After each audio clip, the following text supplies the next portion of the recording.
What's up, everybody? We've got I want to say we've got a fun video today. I don't know that we've got a fun video today. We've got a video today, so you can watch it with your eyeballs. But I don't know if it's... Well, I'll let you guys decide for yourself. Today we're going to test out NISHA, who, in my opinion, is a very NISHA unit. Okay, I'm sorry, I know it was so cheesy. I had to. She's a very niche unit though. I can't say she's not. Okay, let's take a look at her skills. She's got, excuse me, flower growing, first skill, attacks the enemy, absorbs the attack bar, 15%, 50% chance. Similar to the Harp Magicians, the Harp Magicians have a lower chance to activate, but they also have the potential to sleep with the first skill as well. We've got the Honeybee, so kind of on par with that. I feel like the Harp Magicians may be a little bit stronger, even though we have the higher activation rate here. Honeybee Friends, this is a nice skill. I like this skill. Honeybee Friends take away all harmful effects granted on the allies to target enemy. If the allies don't have any harmful effect, all allies recover their HP by 10%. Recover HP by 10%. I don't care about 10% HP recovery, right? Reasonable in 3 turns. 10% HP recovery. Wow, 10% HP recovery. But the harmful effects is pretty nice. So let's take a look at... Here's the thing I want to mention. People were mad that this is potentially resistible, right? The cleanse is not resistible, but the transfer of the harmful effects is resistible. And I don't know why people are mad about this, because everything is resistible unless it specifically says irresistible. So let me show you guys something. We have, let's see, Tiana. Good old Tiana. What everyone either, most people want her. Some people actually have her. We've got the third skill. This effect can't be resisted. Says in its description, cannot be resisted. We've got Ganymede. Attacks the enemy's irresistible attack. Irresistible, right? Who else is irresistible? Let's see. Theomar's violent procs are irresistible. Lols, just kidding. We've got her. She's got a irresistible song, seduces all enemies, puts them to sleep for 1 turn. No RNG involved. Irresistible. So people were mad about her that sometimes her transfer gets resisted. Or same thing with El Sharion. They're like, oh, he can resist the stealing the buffs. Like, this is Summoner's War, accuracy and resistance. Like, that's a thing. Like, it doesn't say irresistible. If it is irresistible, it will say irresistible. Or cannot be resisted, right? So keep that in mind. So anyway, yeah, that part can be resisted. I don't know what, like, I really don't know why people were thinking this is irresistible if it doesn't say irresistible. Anyway, that's my 2 cents. But this is really nice. It's a 3-turn cleanse, basically, and potentially harmful effect transfer, which is pretty cool, to the targeted enemy. And then we've got the Flower Fog, attacks all enemies, blocks beneficial effects for 1 turn. So I'm in 2 different ways about this. Also, there's a lot of damage skills. Well, I mean, the damage skills. She's a support unit, though. So basically, to rune her, let me just say how to rune her. High speed, good accuracy, and tankiness, which is HP defense resistance overall, right? Because all 3 of her skills have some kind of debuff, so you want accuracy on her. Basically, that's how I decide. That's how I decide how much accuracy I need on units. Generally speaking, do I need the debuffs to land, or will I cry if they don't land? And then how many skills of the unit has debuffs. So if a unit 1 skill has debuffs, probably don't need to go crazy with the accuracy. But anyway, that's just my 2 cents. Well, that's just not my 2 cents. I mean, it's common logic is how many debuffs do the skills have, and then that's how much accuracy you should have on the unit. So I just took the runes off someone else to put on her though. So that's why she's got 100%, because I don't think she really needs 100%, but like, I'm not gonna cry if something gets resisted. But anyway, I just took the runes off something else to put on her. What was I saying? I was saying, I'm in 2 different ways about this, right? Blocks beneficial effects. Let's take a look at the block beneficial effects. There's not a lot of units in the game. Actually, the vampires were buffed recently to block beneficial effects with their second skill. So that was not always in the game. But there's not a lot of units that block beneficial effects, especially with 3 of them being light dark nat 5s, right? A few of them, most of them being, well, half of them at least being nat 5s. So difficult to get. But not a lot of units block beneficial effects, which is very nice. Kind of, right? But it doesn't strip, it just blocks beneficial effects. So it's nice that we have another unit that blocks beneficial effects. The unfortunate thing, though, is it's only 1 turn, and there's no strip. So 1 turn block beneficial effects, no strip. So let's see where we can potentially use her. And then the Guild War Leader skill resistance, which is basically nothing. Because it's RNG! It's RNG. So let's take her into this. She should work in this. We'll see if she actually does, because this guy's going to put up an invincibility. So we're going to see if she works in here or if she fails, because Chiwu is actually a good unit to bring into this, right? For win B10, you could use Chiwu. He will strip, he will block beneficial effects for 2 turns. He'll strip with his third skill too. But this is only a 1-turn chance. So let's see what happens. And I'll also, while we're here, I'll talk about the other stuff. Where can we use her? In Giants.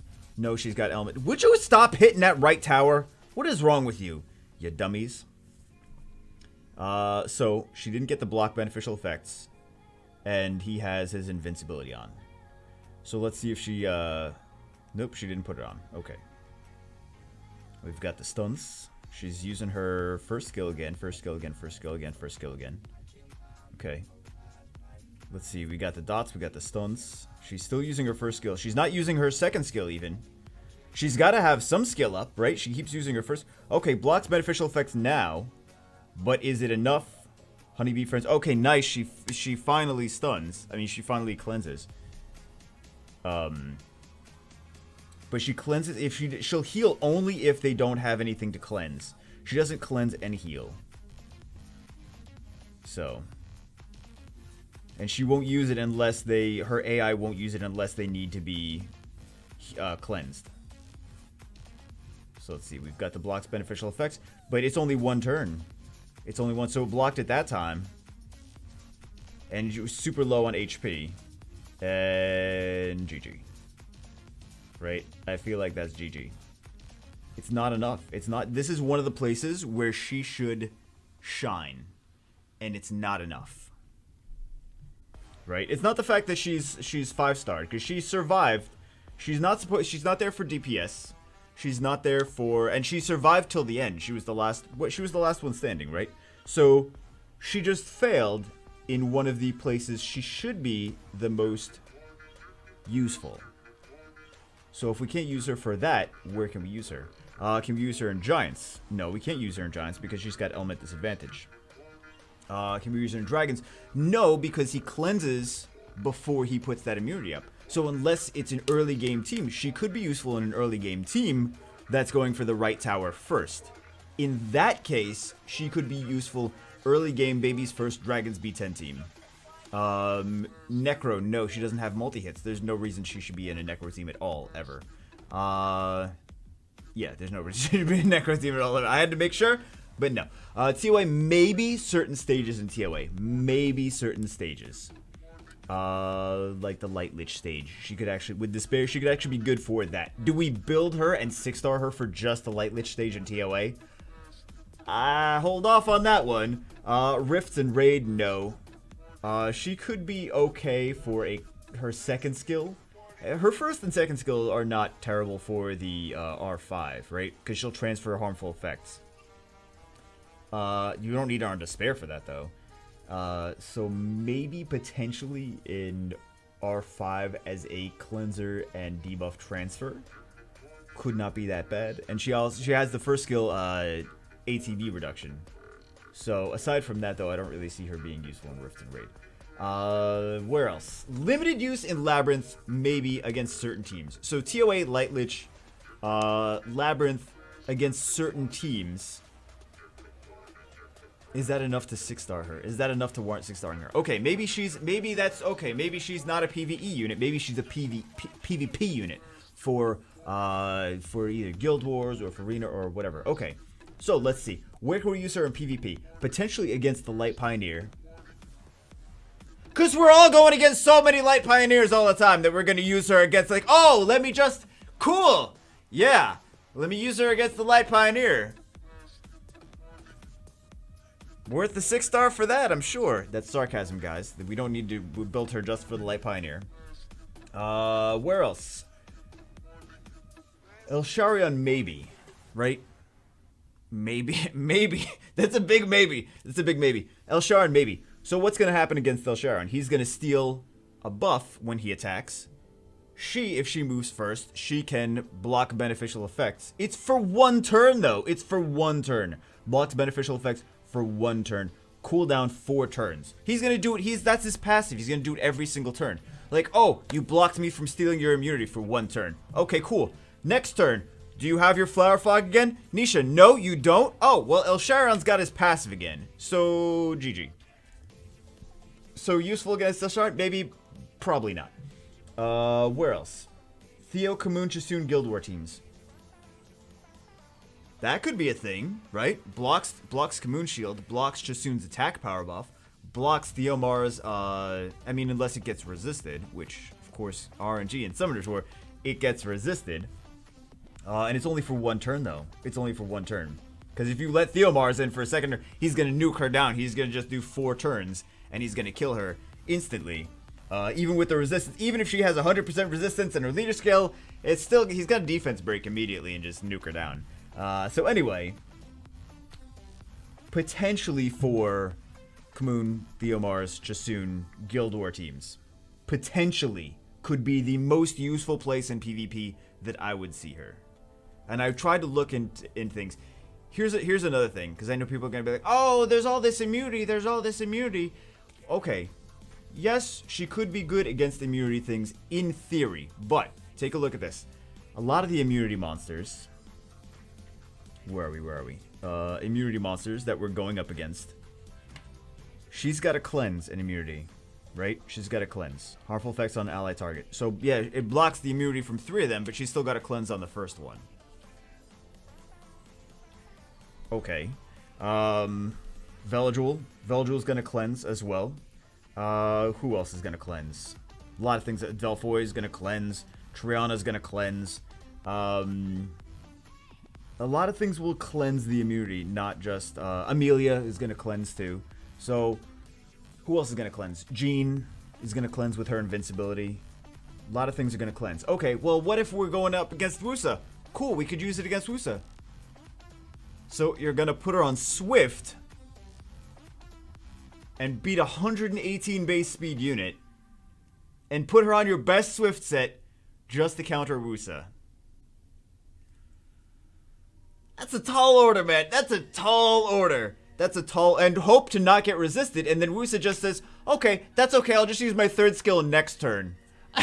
Wait, okay, so maybe we can't use it against Wusa. Okay, I think that potentially versus Theomar's Kamoon Chasun teams maybe could be viable. That's the biggest place that I could see. I'm glad that they're doing some more units that block beneficial effects. But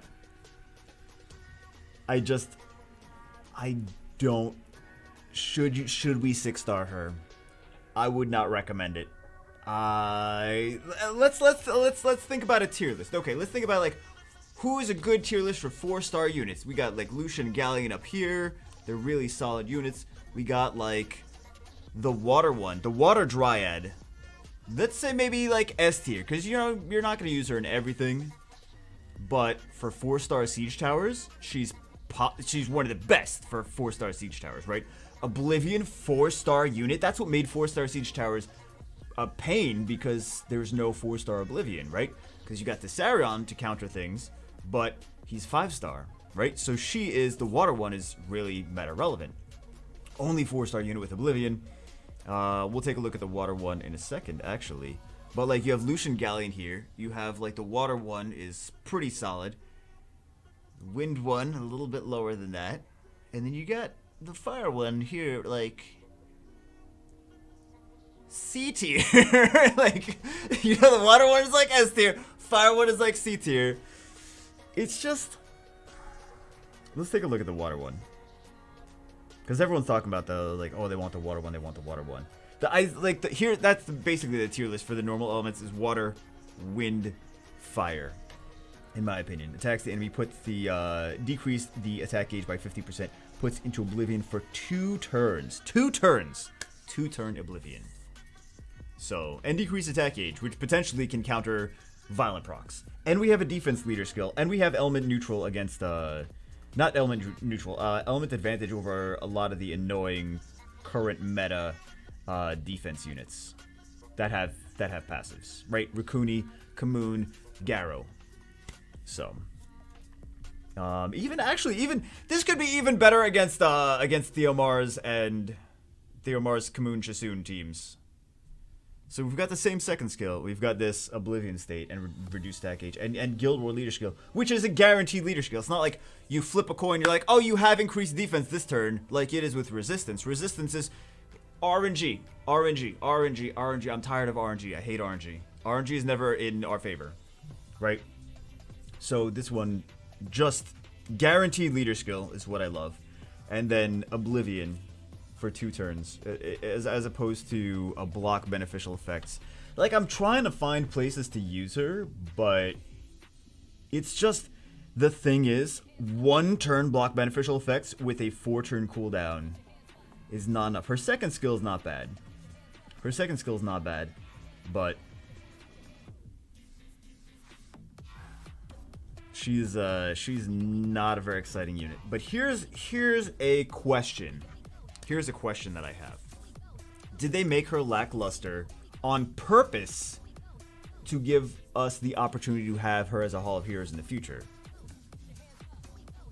Kinda, now that you think about it, you're like, ooh, maybe that's why they did that. Okay, so she might, like, okay, maybe, oh, she needs a buff, maybe she needs a buff.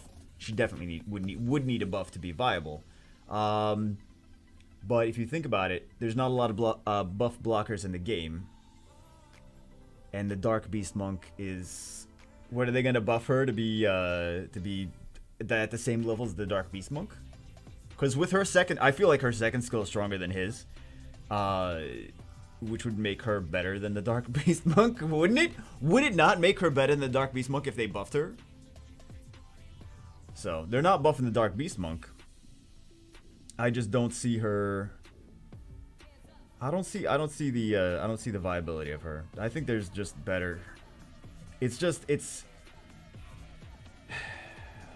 want to take a look at some other block beneficial effect stuff. We have Megan, easy to skill up, right? And it strips and blocks a beneficial effect. Plus it has attack buff, attack power buff, and defense buff, right? We've got this girl who I actually built. She's got the 3rd skill. It's a single target, but removes beneficial effects, disturbs HP recovery, and blocks beneficial effects for 2 turns. 2 turns. I'm more excited about that. Removes, blocks beneficial effects, disturbs HP recovery.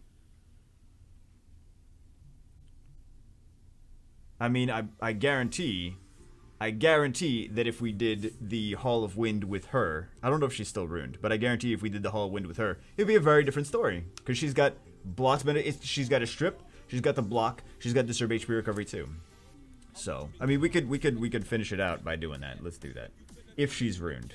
I don't know if she's ruined currently. I haven't touched her in a while. Okay, I don't think she's gonna do amazing, but I don't know. We don't need to see that. We don't need to see that. Anyway, I'm not seeing it. I'm not excited about her. The water one is very exciting, but that fire one, I got her, I built her, I was playing with her a little bit, and I don't think she's going to get buffed. I think she's going to be a Hall of Heroes, which could be potentially good news. Potentially good news because then, hey, we have a skill up for the water one when we build her. And you can't, like, all the 4-stars can't be top tier. There has to be imbalance somewhere, right? Because then then it's like, oh, build them all, they're all good. No, there has to be a tier list of some things are just better than others. Some things are more relevant than others. So, like the Water Joker. You see Lucian's up here. Water Joker's like, hey. Fire Joker's hanging out with him. He's like, I'm a little bit more useful, but not too much. Anyway, guys, that's it for this one. I want to 6-star her, but it's kind of pointless. It's really kind of pointless to just for the lulz of 6-star her and like max her skills, because she would need to have max skills to be even viable against Theocha Soon Kamoon. So it could be maybe if she gets a buff, we'll revisit her, but this is not a thing to 6-star really. So anyway, guys, that's it for this one. This was too long of a video to say don't build her. She's not that great. But anyway, guys, if she gets buffed, we'll see. We'll see. Her second skill's okay, but for the third skill, it's really nothing. Do you build her for a second skill? Probably not. Alright, guys, that's it for this one. Hope you guys enjoyed it. Maybe if we get the water one, we'll see. Water one is a 6-star, though. Water one, worth 6-starring. I'll see you guys always in the next one.